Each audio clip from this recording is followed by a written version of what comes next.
Brought to you by ITIL.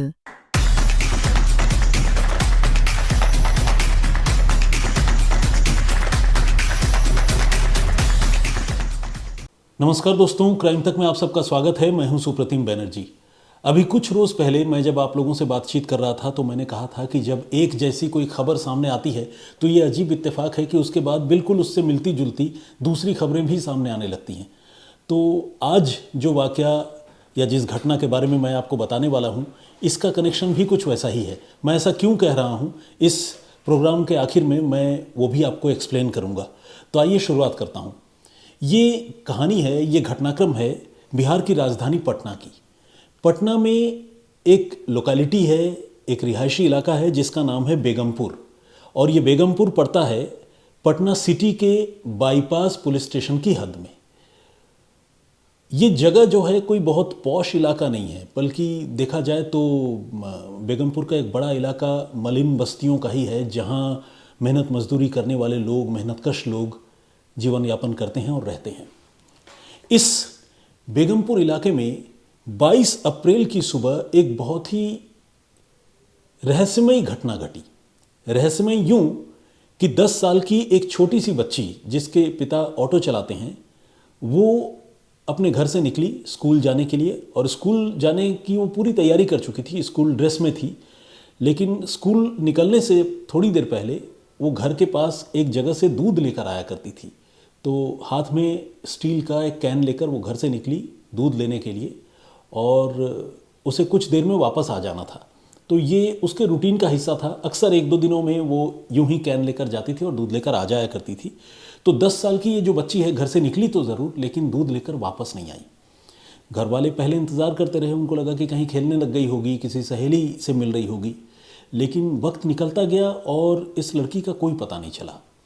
लड़की 10 साल की छोटी सी बच्ची, उसके पास कोई मोबाइल फ़ोन भी नहीं। घर वालों ने ढूंढना शुरू किया, आस पड़ोस के लोगों से पूछा, जहाँ से दूध लेकर आती थी वहाँ तक गए, लेकिन लड़की का कुछ भी पता नहीं चला। लड़की घर से निकली तो ज़रूर थी, लेकिन उसके बाद किसी ने उसे नोटिस नहीं किया। ऐसा कैसे हो सकता है? भरे रिहायशी इलाके में किसी लड़की को अचानक इस तरह से गायब हो जाना, वो बहुत अजीब बात थी। घर वाले बहुत परेशान थे और वो पूरे दिन, 22 तारीख के पूरे दिन, वो लगातार अपनी बेटी को पूरे इलाके में ढूंढते रहे। यहाँ तक कि दूर दराज में जो नाते रिश्तेदार हैं, उन्होंने उनको भी फ़ोन कर डाला, ये पूछते हुए कि कहीं ऐसा तो नहीं कि बच्ची किसी के साथ आपके आसपास चली गई हो, या आप में से कोई ऐसा तो नहीं कि बच्ची को ले गया हो। लेकिन सारी कोशिशें जो है वो नाकाम साबित हुई। आखिरकार घर वाले परेशान होकर पटना सिटी के बाईपास पुलिस स्टेशन में पहुँचे और वहाँ उन्होंने अपनी बच्ची की इस रहस्यमयी गुमशुदगी की रिपोर्ट दर्ज करा दी। अब बच्ची की गुमशुदगी का मामला, वो भी 10 साल की स्कूली बच्ची स्कूल ड्रेस में, तो आप समझिए कि ये मामला कितना नाजुक, कितना गंभीर था। पुलिस ने फ़ौरन इस मामले में एफआईआर दर्ज की, और ऐसे मामले जिसमें बच्चे गायब हो जाते हैं वो सीधे सीधे किडनैपिंग का केस बनता है, यानी बहुत गंभीर मामला होता है। कोई बड़ा आदमी अगर गायब हो जाए तो उसमें थोड़ी देर के लिए गुमशुदगी, एब्डक्शन के मामले चलते हैं, लेकिन बच्चों के मामले में पुलिस के लिए यह दिशा निर्देश है कि कोई कोताही नहीं, बल्कि सीधे किडनैपिंग का ही केस रजिस्टर करें। तो पटना पुलिस ने इस मामले में केस रजिस्टर किया और उस बच्ची को ढूंढने की कोशिशें शुरू कर दी गई। तो 22 अप्रैल की शाम से पटना पुलिस इस मामले में इन्वॉल्व हुई थी और बच्ची को ढूंढने की कोशिश कर रही थी। आसपास के पूरे इलाके में पुलिस ने सर्च ऑपरेशन चलाया, लोगों से पूछताछ की, लेकिन पुलिस को कोई ख़ास कामयाबी नहीं मिली। एक दिक्कत ये भी थी कि जिस इलाके में ये बच्ची रहती थी और जिस इलाके से वो गायब हुई थी, वो इलाका ऐसा नहीं था जहाँ जगह जगह सीसीटीवी कैमरे लगे हों। अगर सीसीटीवी कैमरे लगे होते तो शायद पुलिस को उस बच्ची को ट्रैक करने में या उसकी लास्ट लोकेशन ढूंढने में पुलिस को मदद मिलती। लेकिन यहाँ ना तो मोबाइल फ़ोन था और न सीसीटीवी कैमरे थे, तो पुलिस के लिए एक तरह से ये मामला बिल्कुल ब्लाइंड था, क्लूलेस था। लेकिन इसके बावजूद पुलिस जो ह्यूमन इंटेलिजेंस है, उसके ज़रिए इस बच्ची को ढूंढने की कोशिश लगातार कर रही थी। रात निकल गई, 22 और 23 तारीख की रात। 23 तारीख की सुबह बस्ती के लोगों की नज़र एक गली पर पड़े एक चीज़ पर गई। एक गली में पड़े एक चीज़ पर गई। वो चीज़ क्या थी, वो चीज़ क्या थी ये तो नहीं पता, लेकिन वो कंबल में लिपटी हुई थी और देखने से ऐसा लगता था कि शायद इसके अंदर कोई लाश है, और लाश भी किसी बच्ची या बच्चे की ही होगी। ऐसा इसलिए क्योंकि उसका साइज़ जो है वो पूरा जैसे एक बालिग आदमी की जितनी कदकाठी होती है उतना बड़ा उसका साइज़ नहीं था, छोटा साइज़ था, लेकिन कंबल में बंधा हुआ था, लिपटा हुआ था। अब जिस गली से, जिस इलाके से एक दिन पहले एक बच्ची गायब हो गई हो, उसी बस्ती की एक गली में अगर इस तरह की कोई चीज़ मिले तो आप समझिए कि वहाँ कैसी सनसनी फैली होगी। देखते ही देखते उस पूरे इलाके में लोगों की भीड़ इकट्ठी हो गई। लाल रंग के कंबल में लपेटी हुई एक संदिग्ध चीज़ वहाँ पड़ी थी, जिसके लाश होने का शक हर किसी को हो रहा था। लोगों ने पुलिस को इन्फॉर्म किया और फौरन जो पटना की बाईपास की पुलिस है वो फिर से मौके पर पहुंची और पुलिस ने उस चीज़ को अपने कब्जे में ले लिया। अब कुछ सफाई कर्मियों की मदद से पुलिस ने उस कंबल में बंधे रस्सियों को खोला, और खोलने के बाद सामने जो मंजर था उसे देखकर वहाँ मौजूद लोग ही नहीं बल्कि पुलिस वालों के पैरों तले भी ज़मीन खिसक गई। इस कंबल के अंदर वाकई उसी बच्ची की लाश थी जिस बच्ची को अगवा हुए या गायब हुए 24 घंटे का वक्त गुजर चुका था। पहली नज़र में इस बच्ची की लाश को देखकर उसकी पहचान कर पाना बहुत ही मुश्किल था, क्योंकि बच्ची की लाश बहुत शत विशत हालत में थी, यानी बहुत ही बुरी तरह से बच्ची को टॉर्चर किया गया था, घायल किया गया था। उसके चेहरे को किसी भारी चीज़ से कुचल दिया गया था, उसे देखकर ऐसा लगता था। लेकिन जब ये खबर पूरी बस्ती को हुई तो क्या बच्ची के घर वालों को नहीं हुई होगी? बच्ची के घर वालों को भी पता चल गई थी बात, और वो जब मौके पर पहुँचे उन्होंने जैसे ही कंबल में लिपटी अपनी बच्ची के शव को देखा वो बेहोश हो गए और दहाड़े मारकर वो रोने लगे। माता पिता, जो भी नाते रिश्तेदार थे, सारे लोग। ये क्लियर हो गया कि जो बच्ची अगवा की गई थी उसे किसी ने अगवा करके उसकी हत्या कर दी है और उसका सिर किसी भारी चीज़ से कुचल कर उसकी जान ले ली गई है। ये घटना लोगों को गुस्सा दिलाने के लिए काफ़ी थी। लोग ऐसे मामले में क्या करते? पुलिस प्रशासन के खिलाफ ही नाराज़ होते, तो लोग पुलिस से बहुत ज़्यादा खफा थे। लोगों को ये लगने लगा कि ये कानून व्यवस्था की कमज़ोरी है कि एक बच्ची को इस तरह से किसी ने अगवा कर लिया और उसकी हत्या कर दी, 24 घंटे के अंदर उसकी लाश घर के पास ही फेंक दी, वो भी कंबल में लपेट कर। लोगों की शिकायत ये भी थी कि इस इलाके में ज़्यादातर लोग शराब पीते हैं। अब आप पूछेंगे कि शराब ये कैसे? बिहार तो ड्राई स्टेट है, वहाँ तो शराब पाबंदी है, बैन है। लेकिन हकीकत ये है कि बिहार में भी शराब बिकती है और धड़ल्ले से बिकती है, चोरी छिपे बिकती है। लोगों की शिकायत थी कि यहाँ शराब के कारोबारी इलिसिट लिकर का बिजनेस करते हैं। लोगों को शराब आसानी से मिलती है और शराब के नशे में धुत अक्सर जो बदमाश या असामाजिक किस्म के लोग होते हैं वो ऐसी हरकतों को अंजाम देते हैं। तो लोगों का गुस्सा पुलिस के ऊपर डबल था। लोगों ने फ़ौरन नेशनल हाईवे भी जाम कर दिया और वहाँ धरना प्रदर्शन की शुरुआत हो गई और पुलिस पर बहुत ज़्यादा प्रेशर माउंट हो गया कि वो इस केस को जल्द से जल्द सॉल्व करे। शहर के जो सीनियर पुलिस ऑफिसर्स हैं उनकी आपस में मीटिंग्स होने लगी। अलग से इस मामले की जांच के लिए एक टीम बना दी गई, जिसके लिए एक एसडीपीओ को जिसकी लीडरशिप दी गई और कहा गया कि आपको इस मामले को सॉल्व करना है। 22 तारीख से इस कहानी की शुरुआत हुई थी। 23 तारीख का पूरा दिन गुजर गया, कुछ नहीं पता चला। अब पुलिस जो है उसकी परेशानी बढ़ती जा रही थी, लेकिन पुलिस की तफ्तीश भी लगातार चल रही थी और पुलिस को ये संकेत मिल रहे थे, या आप ये कहें कि पुलिस को एक गट फीलिंग थी कि इस बच्ची का कातिल कोई ना कोई ऐसा ही है जो उसी लोकेलिटी का रहने वाला है। कोई दूर दराज से कोई आदमी आकर इस बच्ची को अगवा करके उसकी हत्या कर गया होगा, ऐसा लगता नहीं था।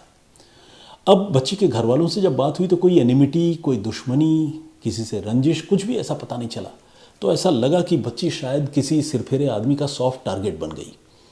अभी इस तरह से 2 दिनों का वक्त गुजर गया, लेकिन 24 अप्रैल की सुबह इस मामले में फिर से एक बड़ा मेजर ट्विस्ट आया।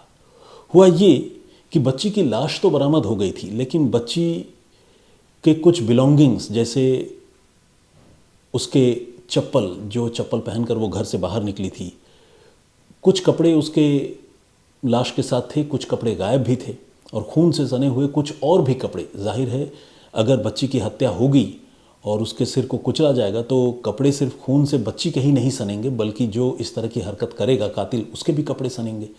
तो घर के पास ही, इस बच्ची के घर के पास ही, उसी बेगमपुर की लोकेलिटी में एक जगह है जहाँ पर डंप यार्ड है, कूड़ा लोग डालते हैं। उस कूड़े के ढेर में खून से सने बच्ची के चप्पल मिले और साथ ही खून से सने बच्ची के कपड़े भी मिले, जिस पर लोगों की नज़र गई। और चूंकि लोग बहुत ज़्यादा अलर्ट मोड पर थे तो लोगों ने जैसे ही खून से सने इन चीज़ों को देखा, उन्होंने फ़ौरन पुलिस को फिर से इन्फॉर्म किया। इसी के साथ पुलिस के खिलाफ लोगों का गुस्सा और बढ़ गया। लोगों को ये लगने लगा कि भाई कातिल इतना शातिर है कि वो एक दिन बच्ची को अगवा करता है, दूसरे दिन बच्ची की लाश फेंकता है, तीसरे दिन बच्ची के खून से सने चप्पल और कपड़े फेंकता है। वो किस्तों में सबूत मिटा रहा है और पुलिस तमाम कोशिश के बावजूद या कोशिश करती हुई दिखने के बावजूद इस मामले को क्रैक नहीं कर पा रही है। तो लोगों में बड़ा गुस्सा, बहुत आक्रोश। अब पुलिस को जब पता चला तो पुलिस लोगों के गुस्से का सामना करती हुई फिर से वहाँ मौके पर पहुँची। और इस बार पुलिस पहले भी स्निफर डॉग के साथ आई थी, लेकिन इस बार पुलिस 3 स्निफर डॉग्स के साथ पहुँची, जिसमें एक स्निफर डॉग का नाम है सिम्बा। तो ये जो स्निफर डॉग है, इनके बारे में मैंने पहले भी जिक्र किया था एक स्टोरी में। ये बड़े ट्रेंड होते हैं। डॉग्स में सूंघने की एक बड़ी इनबिल्ट वर्ड तो ठीक नहीं है, लेकिन मतलब आप कह लें कि एक कुदरती पावर होती है जिसके ज़रिए वो लोगों को और ख़ास स्मेल्स को आइडेंटिफाई कर पाते हैं। तो इसी चीज़ को बहुत तराशा जाता है और एक्सपर्ट्स जो है वो स्निफर डॉग को स्निफ करने, सूंघने की ट्रेनिंग देते हैं। तो एक बहुत ही यंग एज का, छोटे उम्र का एक जर्मन शेफर्ड डॉग जिसका नाम सिम्बा है, वो इस स्निफर डॉग की टीम में शामिल था। उसको पुलिस जो है उस मौके पर लेकर गई जहां कूड़े के ढेर में बच्ची के चप्पल और कपड़े मिले थे, खून से सने हुए। सिम्बा ने इन चीज़ों का स्मेल जो है वो कैप्चर किया और उसके बाद पुलिस ने उसे खुला छोड़ दिया। और ये जो डॉग है, स्निफर डॉग, वो तमाम गलियों से गुजरता हुआ जिस जगह पर बच्ची की लाश मिली थी उससे बमुश्किल 200 मीटर के फासले पर एक मकान के बाहर जाकर रुक गया। और वहाँ जाकर वो तेज़ी से भौंकने भी लगा और पुलिस वालों को इशारा करने लगा कि इसके अंदर कोई ना कोई कनेक्शन इस मकान से, इन बिलोंगिंग्स का, इन चीज़ों का ज़रूर है। अब पुलिस को ये समझते देर नहीं लगी कि बच्ची के साथ कोई अनहोनी जो भी हुई है वो इस मकान में ही हुई होगी। मकान जो है वो बंद था। पुलिस वालों ने उस मकान को खुलवाया। ये मकान वहीं पर रहने वाले एक शख्स का था जिसका नाम था रंजीत। अब ये जो रंजीत है, इसकी उम्र 39 साल की है और रंजीत उस इलाके में घूम घूम कर ठेले पर छोटी मोटी चीज़ें बेचा करता था, जैसे हेयर क्लिप हुआ, कानों की बूंदे, बिंदी और स्टिकर्स और तमाम तरह की चीज़ें जो बच्चों के खिलौने से लेकर कॉस्मेटिक्स और स्टेशनरी की चीज़ें वो बेचा करता था। तो ये मकान उसी का था और वो यहाँ किराए पर रहता था। 39 साल का रंजीत अंदर मिल गया। पुलिस ने बगैर देर किए हुए रंजीत को दबोचा और उससे पूछताछ शुरू की। पुलिस को देखकर वो घबरा गया, उसके चेहरे पर हवाइयाँ उड़ने लगी और थोड़ी ही देर में उसने इस बच्ची की हत्या करने की बात कबूल कर ली। पुलिस ने जब उसके घर की तलाशी ली तो वहाँ से कई और सबूत मिले, खासकर बच्ची का वो स्टील का कैन भी बरामद हो गया जिस कैन में वो दूध लेने के लिए निकली थी। इसके अलावा बच्ची से जुड़ी कुछ और चीज़ें, मौका वारदात पर खून के छींटे, सबूत मिटाने के कुछ सबूत वहाँ मौके से पुलिस को मिल गए। और अब ये बियॉन्ड डाउट, कम से कम पुलिस के अकॉर्डिंग टू पुलिस इन्वेस्टिगेशन, ये बियॉन्ड डाउट पुलिस की निगाहों में ये प्रूव हो गया कि ये रंजीत ही था जिसने इस बच्ची को अगवा किया था और उसकी हत्या की थी। पुलिस ने उससे पूछा कि भाई बताओ कैसे तुमने किया। तो उसने कहा कि 22 अप्रैल की सुबह जब ये दूध लेने के लिए घर से निकली थी तो इसे मैंने बुलाया और अपने कमरे पर लेकर आया। मैं उसके साथ फिज़िकल होना चाहता था। आप सोचिए कैसा दरिंदा आदमी, 10 साल की बच्ची के साथ तकरीबन 40 साल का आदमी वो फिज़िकल होना चाह रहा है। और बच्ची इसके लिए जब तैयार नहीं थी, वो जब डर गई और उसने जब चिल्लाना शुरू किया तो मैं घबरा गया और फिर मैंने अपने घर में रखा जो सील बट्टा है जिससे मसाला पीसते हैं, उसको सिलेट और लोढ़ी भी कहते हैं बिहार में। तो उस सिलबट्टे का जो बट्टा होता है उससे, उस पत्थर से, जो बेलनाकार एक पत्थर होता है, उससे उसके सिर पर एक के बाद एक कई वार किए और पत्थरों के घातक वार से 10 साल की वो छोटी सी बच्ची तड़प तड़प कर वहीं रक्त रंजित होकर मारी गई। इसके बाद इस आदमी ने पुलिस को जो कन्फेशनल स्टेटमेंट में जो बात कही वो कहानी रोंगटे खड़े करने वाली है। इस आदमी ने पुलिस को ये बताया कि वो इस छोटी सी बच्ची को तकरीबन 2 महीने से लगातार टारगेट कर रहा था, अपने रडार पर उसने लेकर रखा था और वो 2 महीने से इस बच्ची का शोषण करना चाहता था। इसी इरादे से वो बच्ची को लगातार नोटिस करता था, घर से उसके बाहर निकलते हुए, उसके घर वापस जाते हुए लगातार वो उसे देखा करता था, उसकी टाइमिंग नोट किया करता था। और इसी इरादे से वो उस बच्ची को कुछ स्टिकर्स गिफ्ट के तौर पर देता था, कभी कभी कोई पैसे दे देता था, चूंकि वो गुडीज़ ही बेचा करता था, स्टेशनरी की चीज़ें बेचा करता था, कोई छोटी मोटी सस्ती चीज़ें भी उसे गिफ्ट के तौर पर देता था। और एक तरह से उसने इस बच्ची के साथ अच्छी दोस्ती बना ली थी। बच्ची, आप समझते हैं, बच्चे मासूम होते हैं, बच्ची को बिल्कुल इस बात का कोई गुमान, कोई भान नहीं था कि एक पड़ोसी जिसे वो अंकल की तरह देखती है, मानती है, रिस्पेक्ट करती है, वो आदमी उसके बारे में इतना बुरा सोचता है। 22 अप्रैल की सुबह जब बच्ची घर से निकली, उसने देखा कि गली में और कोई है नहीं। उसने बच्ची को कुछ स्टिकर्स वगैरह देने के बहाने अपने घर बुलाया और फिर घर का दरवाज़ा बंद कर लिया। बच्ची को पहले समझ में नहीं आया, लेकिन जब दरवाज़ा बंद करने के बाद वो अश्लील हरकत पर उतर आया तो बच्ची घबरा गई। अब वो रोने चिल्लाने लगी और उसके रोने चिल्लाने की आवाज़ से ये घबरा गया और इसी डर के मारे उसने बच्ची की आनन फानन में सिलबट्टे से, बल्कि बट्टे से कुचलकर हत्या कर दी। हत्या करने के बाद वो दिन भर उसी लाश के साथ रहा और सोचता रहा कि अब क्या करूं, कैसे ठिकाने लगाऊं। उसने सोचा कि ठीक है, दिन में तो बड़ी घनघोर आबादी है, लोग इधर उधर आ जा रहे हैं, रात को ठिकाने लगाने निकलूंगा और पास में एक नहर है, उस नहर में ले जाकर लाश डाल दूंगा। लाश को उसने कंबल में अच्छी तरह से बांध लिया था, लपेट लिया था। ये लाल रंग का कंबल उसी का है। अब ये सब कुछ करने के बाद जब वो लाश लेकर रात को निकला अपने कंधे पर, उसने देखा सामने से पुलिस की गाड़ी चली आ रही है। उसके हाथ पांव फूल गए। आप समझिए, कोई आदमी, कोई कातिल कत्ल करने के बाद लाश ठिकाने लगाने जा रहा हो और सामने से पुलिस आ रही हो तो उसकी हालत क्या होगी। उसके पसीने चलने लगे, हाथ पांव फूल गए उसके, और उसने डर के मारे एक गली के सुनसान कोने पर ही उस लाश को डंप कर दिया और बजाय नहर की तरफ जाने के वो चुपचाप वहाँ से वापस चला आया। इसके बाद वो घर में ही रहा और इंतज़ार करता रहा, देखता रहा कि आगे क्या होता है। अगले दिन सुबह वो लाश बरामद हो गई, 23 तारीख की सुबह। उसके बाद जो हंगामा मचा वो आपको पता है। इसके बाद वो इंतज़ार करता रहा कि और भी जो सबूत हैं उन्हें भी ठिकाने लगाने हैं।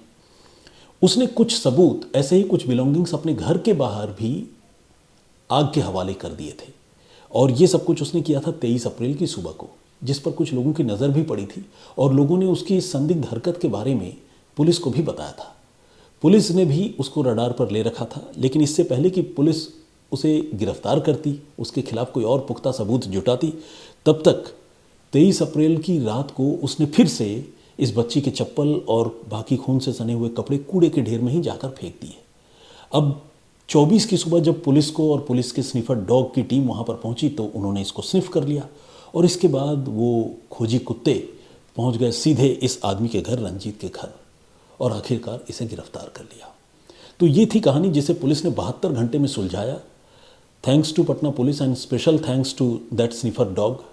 बिल्कुल क्यूट सा सिम्बा है, उसकी तस्वीर आपको हम दिखाएंगे, वीडियो दिखाएंगे, और हो सकता अब तक आपने देख भी लिया हो, क्योंकि जब ये स्टोरी आप सुन रहे होंगे तब तक सिम्बा की तस्वीरें आपके स्क्रीन पर होंगी। तो खैर, इस तरह से पुलिस ने इस मामले को सुलझा लिया। लेकिन ये घटना अपने आप में एक मैसेज है, एक संदेश है कि हमें अपनी बच्चों को भी जागरूक करना बहुत ज़्यादा ज़रूरी है। उन्हें ये ट्रेनिंग देने की ज़रूरत है कि वो किसी भी अजनबी पर आंख मूंद कर यकीन न करे, चाहे वो मोहल्ले का कोई भी जानकार अंकल क्यों ना हो, जिससे लगातार घर वाले, उसके मम्मी पापा मिलते हों। ऐसा नहीं कि वो आदमी जो है बिल्कुल बियॉन्ड डाउट है। ऐसे ही अंकल आंटी और भैयाओं के बीच में भी कई बार दरिंदे छुपे हुए होते हैं। तो बहुत सावधान और सजग रहने की ज़रूरत है। बस इससे ज़्यादा और कुछ कहने लायक है नहीं इस मामले में। बहुत ही दुखद है और ये उम्मीद करते हैं कि पटना पुलिस की चार्जशीट इतनी तगड़ी होगी जिससे इस दरिंदे को पुलिस कम से कम आजीवन कारावास की सज़ा तो दिला पाएगी ही। ये भी उम्मीद करते हैं कि नीट छात्रा के साथ पटना पुलिस की तफ्तीश का जो हश्र हुआ, शायद इस मामले की तफ्तीश का हश्र वैसा नहीं होगा। प्रीवियस स्टोरी जो मैंने आप लोगों को 2 दिन पहले सुनाई थी, उसमें मैंने आपको एक मर्डर मिस्ट्री सुनाई थी जिसमें एक पुलिस का ही स्निफर डॉग जिसका नाम इलेक्ट्रिक है, गुजरात में उसने एक ब्लाइंड मर्डर केस को सॉल्व किया था। तो इसीलिए मैं ये कह रहा था इस स्टोरी की शुरुआत में कि कई बार कुछ ऐसे मामले सामने आते हैं जिनके सामने आने के बाद उस जैसे कई दूसरे मामले सामने आने लगते हैं। ये भी एक अजीब इत्तेफाक है। तो आज की इस पेशकश में इतना ही। आज कोई कमेंट या आप लोगों के सवालों का जवाब मैं नहीं दे पा रहा हूँ, थोड़ी वक्त की कमी है, मुझे इजाज़त दीजिएगा। ये वीडियो ऐसे भी काफ़ी लंबा हो चुका है। अपना ख्याल रखिएगा। मैं फिर हाजिर होऊंगा किसी और कहानी, किसी और बाकी के साथ। तब तक के लिए जय हिंद, जय भारत।